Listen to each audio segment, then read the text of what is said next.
తాకట్లో ఉన్న మీ బంగారాన్ని విడిపించి ఆ రోజు ఆన్లైన్ రేటుకి కొంటాం. Sharma gold company. నమస్కారం, సుమన్ టీవీకి స్వాగతం. నేను గీతాంజలి.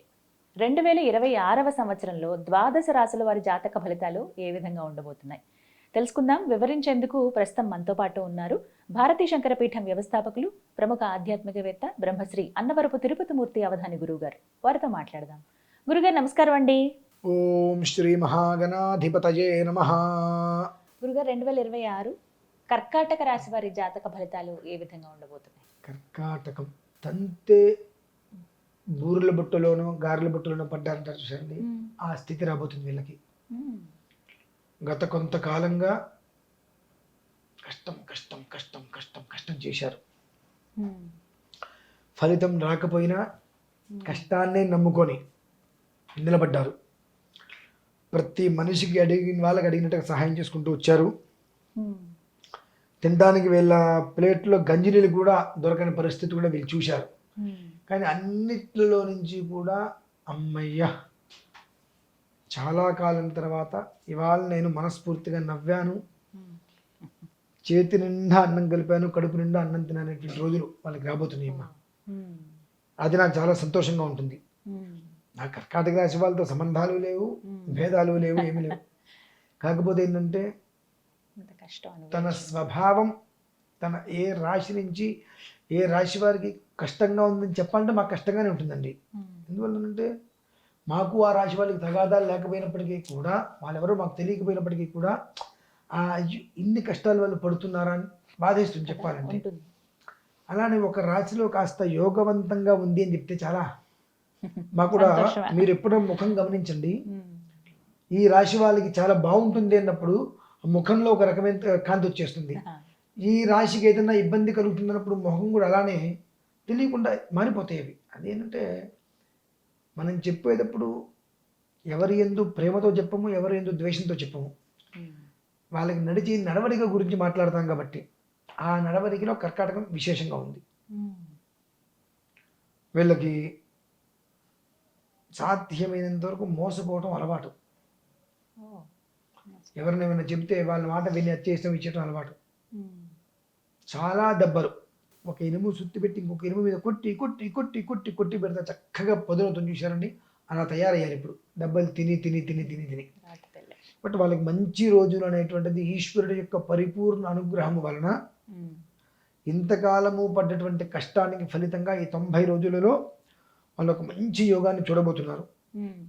అహంకారం అనేటువంటిది వచ్చే అవకాశం ఉంది కాబట్టి దాన్ని వాళ్ళు తగ్గించుకోగలగాలి. నీకు ఏదో కొత్తగా ఇవాళ ఏదో పైనుంచి ఊడిపడట్లా.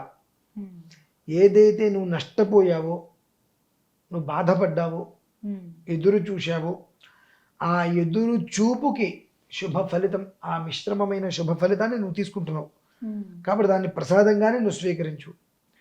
నాకు వచ్చింది కదా, నాకేంటి అనేటువంటిది ఒక్కటి కనుక ఆలోచన వచ్చిందా మళ్ళీ దెబ్బతింటాం. పాపం వీళ్ళకి పౌడర్ రావడం సర్వసాధారణం.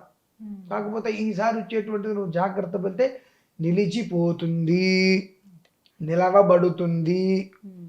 స్థిరంగా ఉండేందుకు అవకాశం, పరిపూర్ణంగా అర్హత సంపాదించుకునే ఈసారి ఆ భగవంతుడు ఇచ్చేటువంటి ఒక విధానాన్ని నీకు అందిస్తున్నాడు కనుక ఆ ఇచ్చినటువంటి దాన్ని వరప్రసాదంగా స్వీకరించు.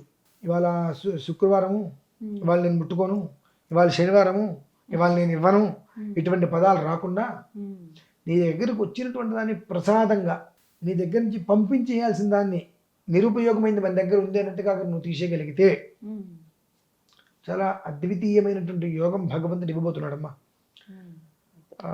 నిజంగా పడ్డ కష్టానికి ఫలిత రూపంలో ఆయన డబ్బిస్తాడా, బంగారం ఇస్తాడా, వజ్ర వైఢూర్యాలు ఇస్తారా తర్వాత, కానీ సుఖవంతమైన జీవితానికి మాత్రం నాంది చెప్తారు ఆయన.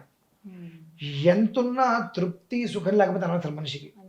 ఆ సుఖవంతమైనటువంటి జీవితానికి భగవంతుడు నాంది పలకబోతున్నాడు కర్కాటక రాశి వారికి ఈ ఉగాది వరకు కూడా. కనుక ఆ ఏదైతే శుభమిశ్రమ యోగం అనేటువంటిది మిమ్మల్ని తగలబోతుందో చల్లటి గాలి వలె, మీరు ఎండలో ఉన్నారు, బాగా తిరిగారు తిరిగారు తిరిగారు తిరిగారు, చివరికి ఓపికంత అయిపోయి ఇంట్లో వచ్చి కూర్చున్నారు.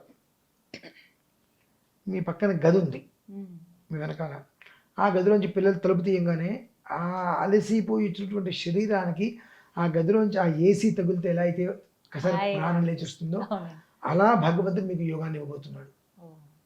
ఆ యోగాన్ని మీరు పట్టుకుంటారా వదిలేస్తారా మీ ఇష్టం. కర్కాటక రాశి వారు సాధ్యమైనంత వరకు సుబ్రహ్మణ్యేశ్వర స్వామిని ఆరాధన చేసుకోవటం అత్యంత శ్రేయోదాయకం. అనంతరం ఆంజనేయ స్వామిని, వీళ్ళిద్దరినీ ఆరాధన చేసుకోవడం వలన చేసేటువంటి దాంట్లో ధైర్యము, విజయము, యశస్సు ఇవన్నీ కూడా 10 రెట్లు వృద్ధి చెంది వచ్చేటువంటిది స్థిరచిత్తంగా ఉండడానికి పరిపూర్ణంగా దోహదం యోగ్యంగా నిలబడతాయమ్మా. ఈ విధంగా కర్కాటక రాశి వారికి ఉండిపోతుంది. ధన్యవాదాలు గురుగారు. పరమేశ్వరార్పణం.